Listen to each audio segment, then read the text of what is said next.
Welcome back to Joe Stunner Boxing. I think we can say that Chris Colbert's career is kind of at the crossroads, really. He's 28 years old, so you would expect him to be kind of in his prime. He's from Brooklyn, New York, once highly touted as a possible future world champ. Now, he had back-to-back fights, his last two fights actually, against Jose Valenzuela. He won the first one over 10 rounds. A lot of people said that was, a controversial decision. He had the rematch and got stopped in 6 rounds. Well, Valenzuela has proved himself to be a very good fighter. He recently beat Pitbull Cruz to become a world champ, the WBA champ, 140-pound champ. And... Well, excuse me, not 140, 135, lightweights, of course.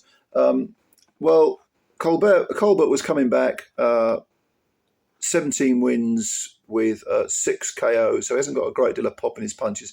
2 defeats and no draws. He also lost to Hector Luis Garcia back in 2022. That was a 12-round decision. And he came back against Omar Salcido, who came in with a glossy record, 19 wins, 13 KOs, 1 defeat on points, which was to Jose Nunes. That was last year, I think.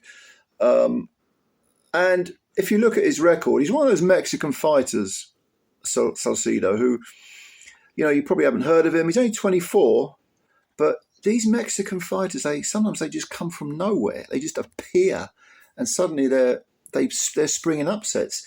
And such was the case when Salcedo fought Colbert, because he stopped Colbert in 9 rounds. It was actually a case of Colbert's corner warned him between the 8th and the 9th, you got to show me something or I'm going to stop the fight. And a lot of corners say that because they want to, egg on their fighter, beef him up and get his engine running. But no, they meant it, because Colbert was under the cosh, as he had been for at least half the fight, the previous half of the fight. And the corner went onto the ring apron and waved the fight off. So Colbert picks up a 9th round TKO loss on the back of the 6th round TKO or KO loss to Valenzuela. So his career is really, like I say, at the crossroads. And for Salcido, this was on ProBox TV, shown live on YouTube. They show some great cards and have some really terrific matchmaking. It's all free. It's on YouTube. Go and watch it, for God's sake. If you're not watching it, you're missing out. ProBox TV. But this was the headliner. And Salcido, he's at 24. He's a man who's going to get work.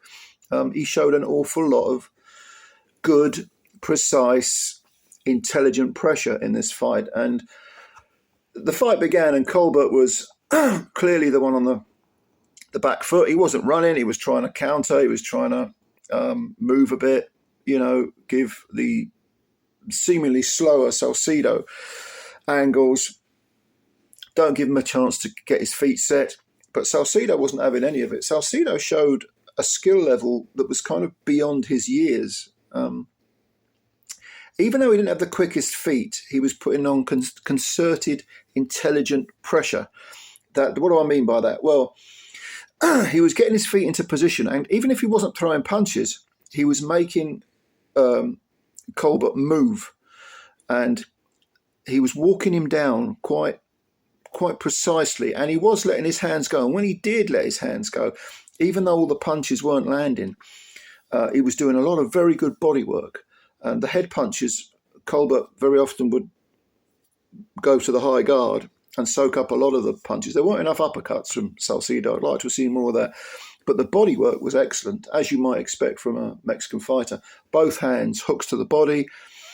And by the 5th round, Colbert was looking kind of exhausted, and it's half the fight to go. This was a 10-rounder. There were no belts on the line. But my goodness, gradually, he was being ground down. He was having his energy sapped. And I don't just mean physically, I mean mentally. He couldn't really do anything with Salcido. And when he went to the ropes, which was too often, and very often in the corner as well, he was coming off second best. He couldn't pull that counter-punching trigger. He wasn't landing anything of any real note, apart from maybe the odd pot shot. And Salcedo was able to, again, use some intelligent pressure, get your feet positioned correctly. Once you get in, don't smother your work, don't move in and just flail away. He was definitely making Colbert think, what the hell is coming at me next? Is it going to be a left hand to the body? Is it going to be a right hand to the body? Is it going to be a headshot? Where are my hands? Do my hands have to be up here? Do my elbows have to be tucked in? In other words, it's that mental, again, as we always say, a water on rock effect that is, Beterbiev is an obvious example to how you can intelligently put pressure on a guy and make him fight at a pace he doesn't like, possibly in a fight he doesn't like. You can drag him into a fight, especially if he's a mover. Beterbiev, he just beat Bivol. Some of us think Bivol deserved the decision, but nevertheless, Beterbiev, a very, very good fighter. And you can certainly make a case for him beating Bivol. I don't deny that. But here's the perfect example of that intelligent pressure. Inevitably, if you are the come forward guy, you will face the possibility of being counterpunched. If you don't have the quickest feet, you run the risk of being pot-shotted. But Colbert wasn't able to do that because he doesn't have a great deal of power. Like I say, he's only got 6 stoppages in 17 wins. And Salcedo, this was by far the best win of his career. A very good win indeed. And at 24, he's orthodox fighter. He doesn't do anything fancy, but he'll get work. And he's one of those fighters, you get the impression he's learning all the time. He's getting better. He's picking up the experience. He's got a loss on his record, but so what? It doesn't actually matter. The loss to Nunes in 2023 was, I think it was quite wide. Did I see it? I can't remember whether I saw it. I don't think I did. But when I looked at box rate before I did the video, it was the scores looked wide. You know what I mean? And that was a 10-round as well. On this occasion, even if this had gone the distance, Salcedo would have clearly won a very clear decision. We think. We never know with some of these judges. They have very eccentric views on some occasions. But yes, well done to Omar Salcido. Terrific win for him. Chris Colbert, I don't know. Maybe he'll get a gig as on a supporting bout on another Pro Box TV production card. If you're not watching Pro Box TV, you're missing out because they show the matchmaking's excellent. Some of these guys you never heard of, but they put on some very competitive, entertaining fights, and it's free. It's on YouTube, so go and have a look at it. Okay, well, did you see this fight? Did you see the card? What do you think of it? Do you think Colbert's kind of finished it as a potential world champ? Two stoppage defeats in his last 2 fights. It's actually his 3rd defeat. All 3 of his defeats have been in his last 4 fights. Because to Hector Luis Garcia, one was in 2022.